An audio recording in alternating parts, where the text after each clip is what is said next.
We all know there will be plenty of politics, but let's not forget what this is about: saving lives. The measures we're proposing are concrete and practical, and they have one goal and one goal only: protecting you, your family, and your community. Bill C-21 would also allow municipalities to ban handguns and increase criminal penalties for gun smuggling and trafficking. But the opposition is already expressing doubts the plan could actually curb gun violence at all. I think Mr. Trudeau misleads people when he tries to suggest that buying things back from hunters and other Canadians who are law-abiding is somehow going to solve the problem of shooting and criminal gang activity in the big cities. It's ignoring the real problem, and it's dividing Canadians. Well, this bill comes 9 months after the Liberals announced a ban on using, selling, and importing more than 1,500 makes and models of guns. Guns the government refers to as military-grade assault-style weapons. A 2-year amnesty period has been in place since May to give people who already own those targeted firearms time to comply with the ban. Ottawa has said nothing so far about how much the program would cost. And joining me now to discuss is Jooyoung Lee. He's a sociology professor at the University of Toronto who studies gun violence. Hi, Jooyoung. Good to see you. Hi, Janelle. Thank you for having me. So I want to just first get your initial reaction to this announcement today. Do you think this is the right move? I think there are promising parts of the bill, but, the buyback component itself is problematic because buybacks in general don't work very often. They have a very negligible effect on gun violence rates. They're, attractive options for politicians. They make for great photo shoots, but the people who participate in these programs are not gun traffickers. They typically are just grandma and grandpa or somebody who has a gun from way back when, and they decide to sell it for some extra cash. So it's not really targeting the population that is most likely to participate in trafficking of firearms. What do you make of the fact that it's voluntary? I think that's also one of the challenging components of the bill, because the gun buybacks that have worked historically, like if we talk about Australia, for example, that had a massive federally mandated buyback after a mass shooting in the 90s, that was very successful because it swept up all of the guns off the street, out of people's homes. But a voluntary one is, again, not going to identify people who are trafficking guns. These are going to be law-abiding citizens who want to make some extra money. Let's talk about the specific type of guns that are being targeted. How big of a threat are the ones that are part of this program? How big of a threat are they to Canada? Well, so they come up a lot. So the guns that are part of this program are semi-automatic rifles, and they come up a lot because they're typically used in mass shootings, so they get a lot of attention. But if you look at the data, most of the guns used in both fatal and non-fatal shootings in Canada are handguns. So another limitation of this bill is that it's targeting a type of firearm that is not typically used in everyday violence. Right. So the question is then, is there a disconnect here if the guns being targeted aren't the ones that are used to commit most crimes, which is handguns? Yeah, and that's the big question. It's like we've known for many decades that handguns are the guns that are mostly used in street crimes, that are mostly used in domestic violence situations.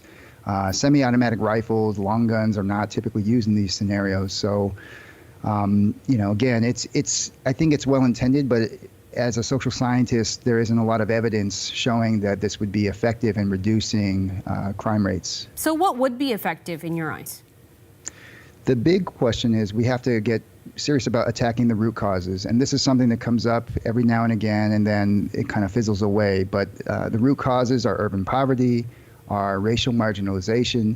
We have to invest in the communities that are hit hardest by gun violence. We have to create safety nets around individuals and youth who are most at risk of becoming involved in shootings as a victim or as a shooter. And that means increasing educational opportunities, mentoring opportunities, supporting community organizations that are already on the ground, helping these youth. We constantly wait until the problem gets so bad that we have to talk about confiscating guns or doing a gun buyback or policing our way out of things. Why not create a society that shields the most vulnerable from getting involved in violent crime in the first place. So, I mean, you are talking about some of the social sort of determinants that impact gun violence, but the reality is there are physical guns coming into urban centers, and particularly we were talking about handguns when it comes to crime.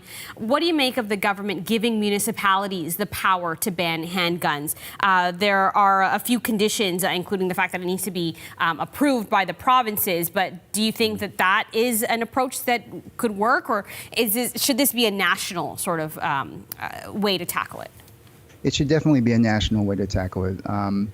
Citywide bans and giving local governments the option to ban firearms is not really an effective measure either. We know that traffickers travel. They don't just buy guns in their backyard. They are very creative and they find different ways to circumvent laws. So, giving the city the option to ban firearms, again, is not going to address the issue. And Canada has a unique problem insofar as that we share a border with the U.S., which is a global exporter of firearms. So the parts of the bill that actually address trafficking across the border, I think, are very promising parts of the bill. So, the Public Safety Minister, Bill Blair, defended the government's policy earlier on Power and Politics in relation to this, allowing the municipalities, and people have criticized it as sort of a patchwork. Let's hear what he said. We're not putting a patchwork in place. We're putting in a strong national framework for the strict regulation and restrictions of handguns in this country. I've been in the public safety business for most of my adult life. This is the strongest legislative package that I have seen and seen any government bring forward. We also recognize that there's important work that the provinces and the municipalities also have to do. We all have a responsibility here. We are quite willing to work with our partners, but the federal government takes its responsibility very clearly. Do you agree with those statements, Jooyoung, when you hear what he's saying about this being the strongest legislation? But I guess the question is it strong enough? He's calling it a national framework, but with all due respect, if the decision still lies in the hands of local city governments, then people who want to traffic firearms can just go outside of the city or go to another province or cross the border. There are many other loopholes that are not going to be addressed by this. So, I think that it's well intended. I think that the Liberals have the right intentions in trying to keep people safe, but the measures they're using, historically, at least according to social science research, do not work. The opposition has said that the government should be investing in police anti-gun gang units and giving the CBSA resources to stop illegal smuggling operations. Do you agree with that? I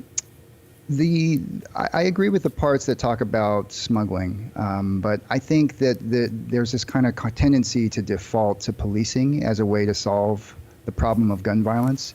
And as somebody who studies public health, as somebody who researches gun violence, we always try to look upstream. Why do we wait until shootings are happening? Why do we wait until parents are getting called because their children are dead or injured in the hospital? Why not create a society that's more equitable, that creates opportunities for young people who are most likely to be involved in these kinds of things? We know where shootings are happening in our city and other cities across Canada. It's not random. These are happening in disadvantaged, racialized communities where youth are growing up and they're getting drawn into risky situations with other peers. So I'm always looking more progressively, like how can we create a society that shields these young people from getting involved in shootings? All right, Jooyoung Lee with University of Toronto, an expert on gun violence. Thanks so much for being with us here on Canada Tonight. Thank you for having me.